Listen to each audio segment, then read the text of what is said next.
I'm not a very good gift giver.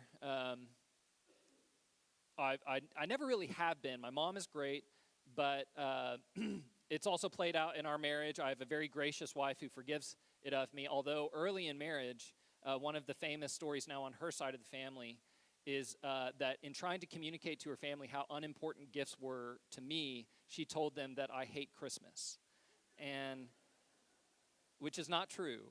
I love Christmas, but I'm not good at giving gifts, nor have I ever placed a high priority on it. Critique that as you may. And so they all tease me every year now. It's always like every couple days around Christmas, like, I bet you hate Christmas, don't you? But gift giving is incredibly important, and of course we think about it a lot around Christmas time. And today, I'm making a connection with the idea of gift giving, although what I really want to discuss is what's called a tribute, which is maybe the most boring kind of thing we could talk about, you might think, but it's what we see in our scriptures today. And while a tribute normally wasn't really a kind of gift giving, it was kind of closer to taxes, which I doubt any of you think of giving your taxes as a gift. But it was here in this story, it is a free will gift. The Magi bring these gifts to King Jesus, and we are meant to see it as paying tribute to the King. This is a joyful giving of a tribute, though. And so, first of all, we just talk about a tribute, what it is. It's not, a song in honor of somebody, although, well, we mean it that way, but that's not what we mean in the text today. And then, we want to talk about how it is that we give our gifts to God. We do bring gifts to God in a sense, but all of our gift giving we give out of what He's already given us. And then finally, kind of thinking about how ultimately all of our gift giving comes from a place of thankful response to God. It's really just a basic message today about the gospel, that we give out of what He has given to us because He gave to us first. We give because He gave to us first out of what He's already given to us. So, first of all, a tribute, I said, was kind of like a tax in the ancient world. It's the main difference being a tax is kind of in-house. You tax your own people, whereas a tribute was, you'd have this king in this nation, and other nations that they had subdued because they had just, beat them in warfare or something, they would send emissaries, they would send people to bring gifts to this foreign king to show like, hey, we recognize you beat us, you're more powerful, and we live over here in peace because you don't destroy us, So that was kind of the ancient world that they lived in. You see tribute giving all throughout the Bible, of Israel giving tribute to other kings at other times, and during the time of David and Solomon, other nations coming and bringing gifts to the king of Israel. And so tribute was very common in the ancient world, maybe not in the same form today, but there are similar kinds of mechanics at play in geopolitics today. And so you might have noticed, or if you didn't, I'll point out to you, here in Isaiah 60, we see the idea of tribute giving. There's a beautiful passage that says, "Arise, shine, for your light has come."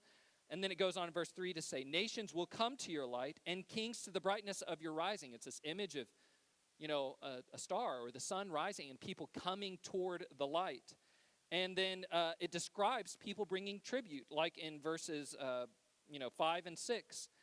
"Then you will see and be radiant, and your heart will thrill and rejoice, because the abundance of the sea will be turned to you. The wealth of the nations will come to you. A multitude of camels will cover you."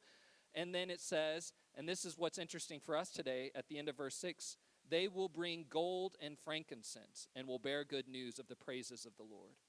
Gold and frankincense. Does it sound a little familiar? Right? This is what the Magi, or the wise men, bring to King Jesus. So you could just read this as, these are some foreigners who pay a little attention to astrology. They read the stars, and they've seen the stars telling a story about this Messiah, this king that will be born, and they've come from a far distance to pay him tribute. But you can see underneath that, through this connection with Isaiah and other passages, that this isn't just people who know how to read supernatural happenings and they're responding. This is connected to the idea of recognizing him as king and paying him tribute as a baby, which is crazy. Think about that. how weird it would be to show up to an infant.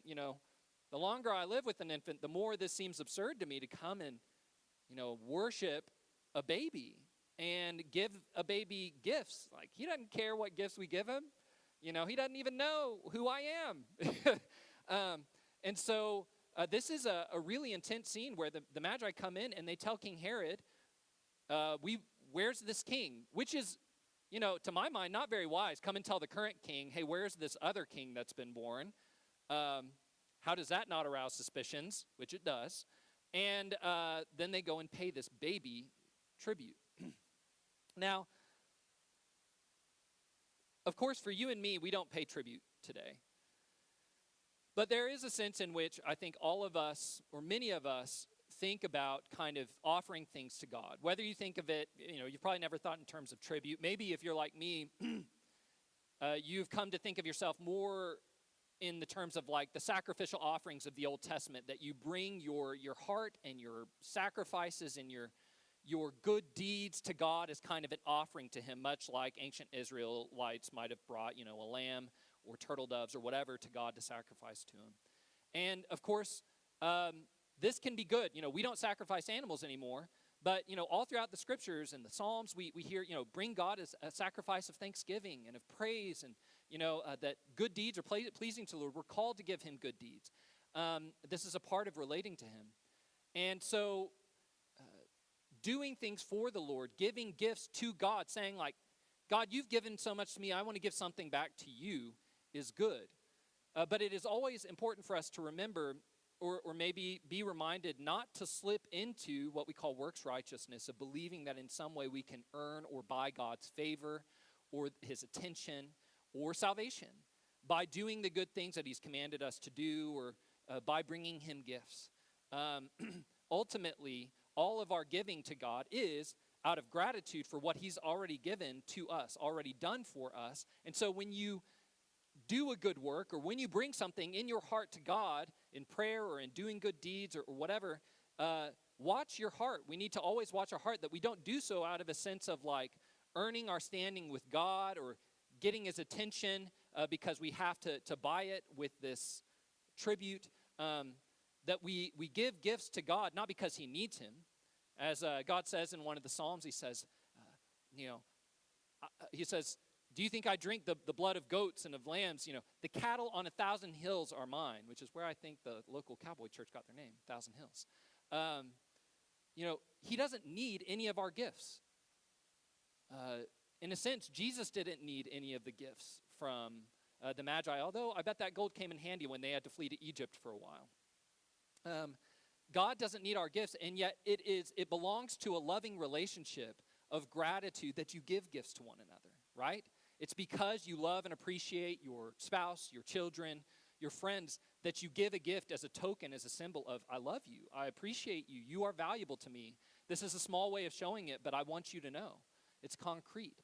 And so it's good that we do that with God, and yet we always have to watch our hearts that we don't give this to earn our place with him, and we don't necessarily give it to him because he is some foreign king demanding of it of us.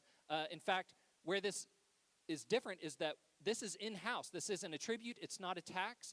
This is a loving gift from a child to our Father. When we give to God, it's not because he needs it. It's not because we're outsiders begging to be brought in. We give to God because we love him. He's our Father, and we want to show him our love in concrete ways, with good deeds, and with worship. So much for kind of the idea of bringing tribute to our King, gifts to our King. There you can see the outline, which is not in your bulletin. We'll see how much I keep to it. But we're already in the area of what this whole sermon is about, that all of our giving is a response to his gift in the first place, right? Jesus is this ultimate gift to us, given to us, and the rest of our lives are us offering ourselves and everything that we have and everything that we are back to God. And so, we do this out of gratitude, right? I say it's a response.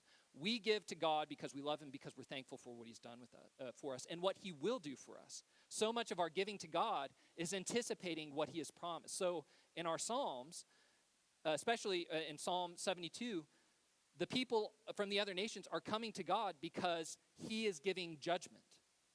We don't think of judgment in positive terms.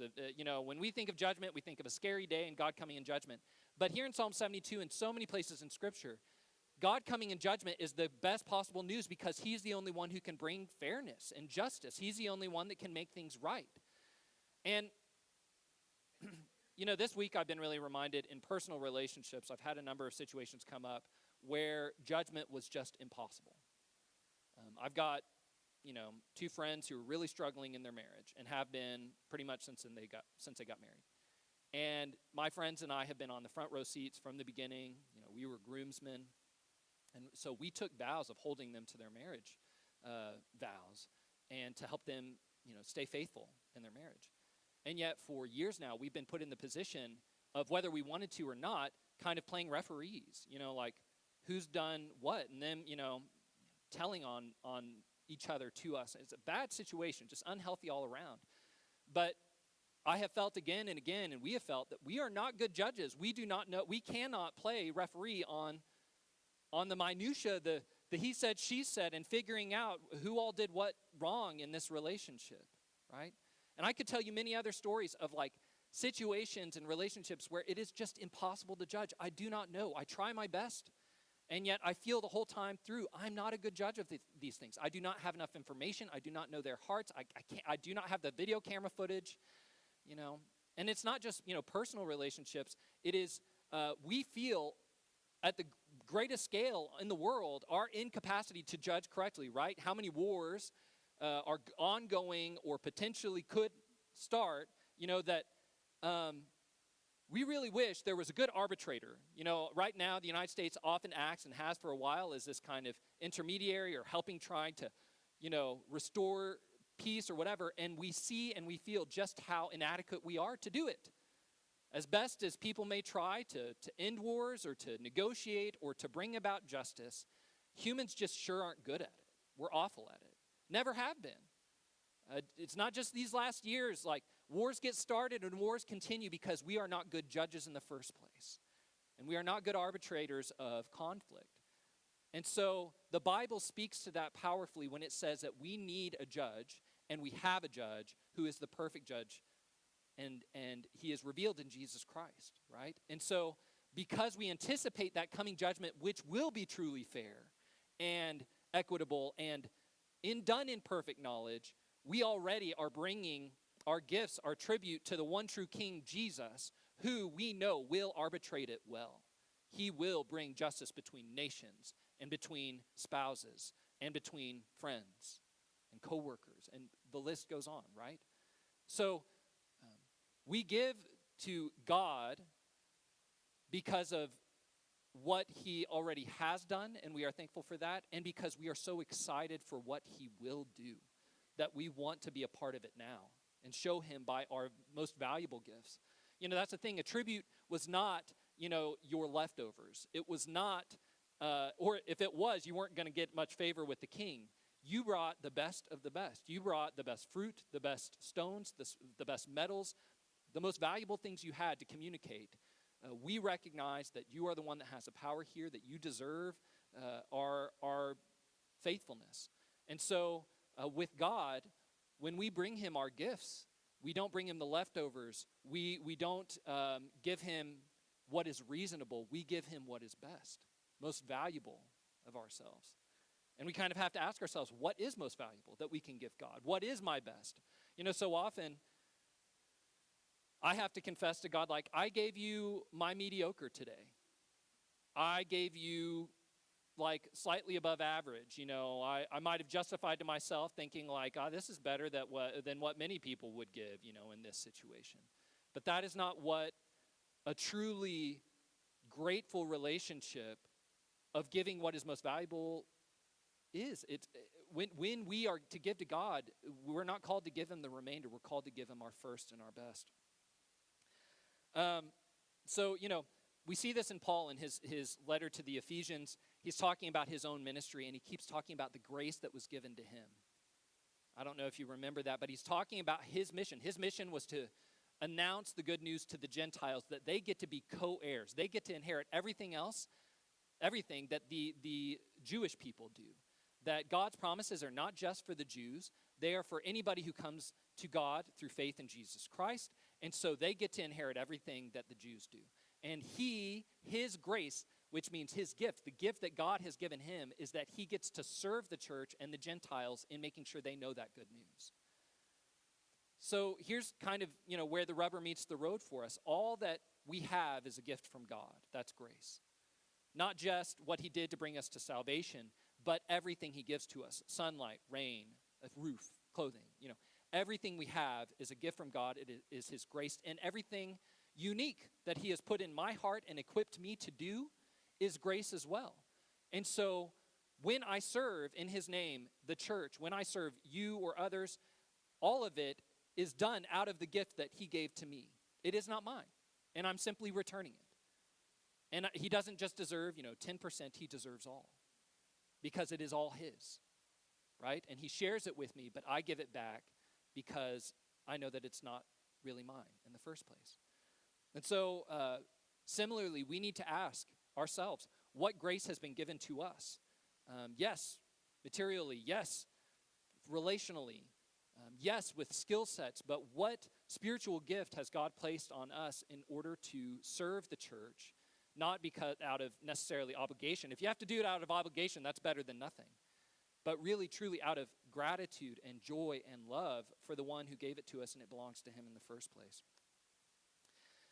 It's interesting in the Luke passage or Matthew passage, when the Magi get to Herod, how does Herod respond?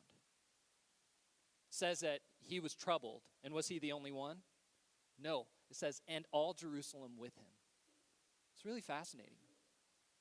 Herod and all Jerusalem were troubled at the idea that there was a king born in Bethlehem. We find out later, of course, what kind of trouble they're experiencing, right? Herod tries to kill him and is willing to kill every child under the age of 2 in the area to make sure that he gets the job done. That's how troubled he was by this news. I think you and I want to believe that we know Jesus is the ultimate gift. We know that our life and our salvation is the ultimate gift, and it seems obvious maybe to you. I hope it does. But one of the harsh realities of this life is it doesn't seem like a gift to everybody. This gift that's been given is rejected by people every day. And it's not always that they misunderstood the gift. Yeah, sometimes they see a bad representation of the faith. Sometimes, they've got a lot of baggage that they're dealing with. Sometimes they didn't hear the full message. But a lot of the time, sadly, people hear about the gift and they reject it. They hear about the King, the Messiah. They get the news, the good news of salvation in Jesus Christ, and they don't want it. Right? They are troubled at it. Because here's the thing. Salvation isn't always comfortable. For Herod and for the people who were in charge in Jerusalem, it meant being dethroned. It meant they were not going to get to have the world as they wanted it anymore. And that's kind of at the front of the gospel for all of us is the question, if Jesus is king, what is going to be dethroned for you? If Jesus is king and he deserves not just your leftovers, but your all, your everything, and your best, what is that going to require and demand and in a sense, take from you? Will it take, your control, your authority, your prestige, the list goes on. Ultimately, if Jesus is king and we are not, that threatens all of us in some way. Control over our own lives, our own relationships, what have you. And so, I'll just leave you with my favorite hymn.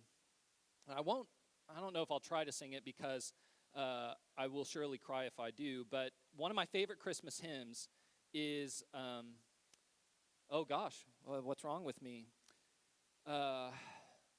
In the Bleak Midwinter. Do you all know it? Anybody know that hymn? Yeah, see, I thought maybe not. So it starts off, I think verse 1 is kind of bad, but it's poetic, right?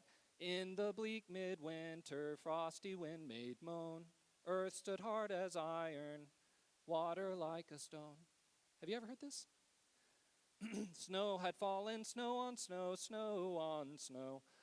So it's this beautiful wintry image. Of course, we don't know We're not sure when Jesus was born and whether there was snow, but it's a beautiful tune. But then it gets really good after this, you know. Our God, heaven cannot hold him, nor earth sustain. Heaven and earth shall flee away when he comes to reign. Yep, can't sing it. So, by the end, the last verse is my favorite, right? What shall I give him? Poor as I am. If I were a shepherd, I would bring a lamb. If I were a wise man, I would do my part. But what I can, I give him, give my heart. Kind of cheesy, but it's good, right? And that is what is not only demanded of us, but it is our joy. That what we give, once we realize that God gave himself to us so fully, so vulnerably in Jesus Christ. I mean, you don't know vulnerability until you've held an infant, right? A newborn infant. And to see that treasure that a child is, every newborn child, every person, but to know that God took on flesh. That kind of vulnerability was so committed to the cause of saving us and to showing how much he valued us, demands everything of me. And it is my joy to give him my whole heart, my everything. And so, friends, let's bring tribute to our King. Not because we earn our salvation from it, not because it is simply what's required. Of course it's required. He's the King of the universe. But because we love him. And because we want to give him our everything and our best.